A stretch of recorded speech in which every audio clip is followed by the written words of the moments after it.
we just completed a 3 ponytail updo, and now we're going to add a veil. I wanted to talk a little bit about why you would choose a type of veil over another. I think usually the style of veil is very indicative of the dress and then your event. So sometimes if you're having a super formal event, you'll go with a longer, more elegant veil. For a more casual or maybe even a little kitschy wedding, you'll want to go with another kind. If you had any kind of vintage inspiration in any part of your wedding, then you would want to lean towards that kind of a veil. Truthfully, sometimes a veil will be the first step and then you'll create a look to follow it. So we're going to use a birdcage veil today. And I'm going to show you, there's a couple of different places that you can place it to get different looks. So this is a birdcage veil. All that talks about is the type of netting that it is, and this actually has more traditional netting over the top of it, so it's very pretty. First, you want to kind of experiment where you want to put the veil, and if you want it over your eyes or not. So I think since she has a beautiful fringe to one side, let's put the veil to the other side.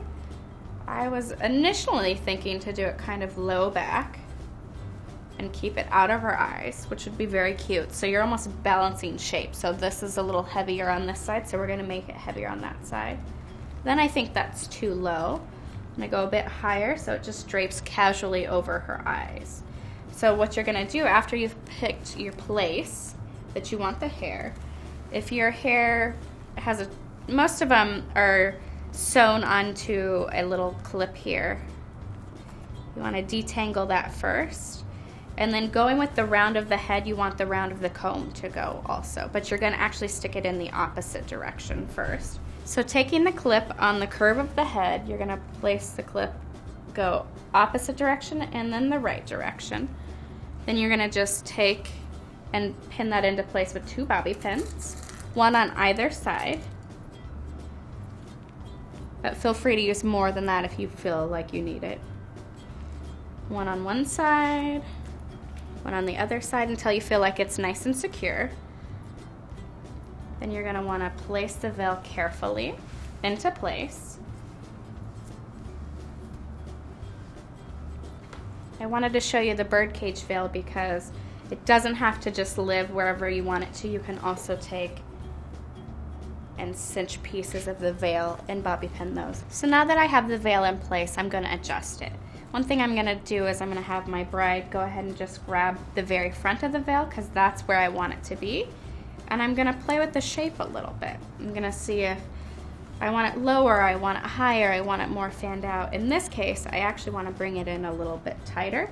So I'm just going to take a bobby pin and secure the veil in place also. Sometimes too you can give the veil a little twist, just like you do the hairstyle.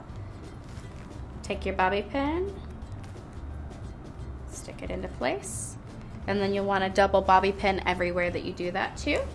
I'm going to do the same for the other side. Spin around so you can see what's happening.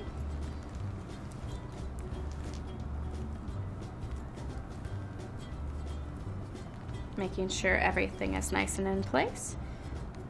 Give it a little bit of a twist. Stick your bobby pin in and then stick it in. And then remembering that you can always use the rest of the hairstyle to cover. So if you needed to shift any of these up, you could do that, and that would cover any little seams that you might have. So after you get the other side bobby pinned into place, you just want to make sure that everything underneath the veil is set the way that you want it to.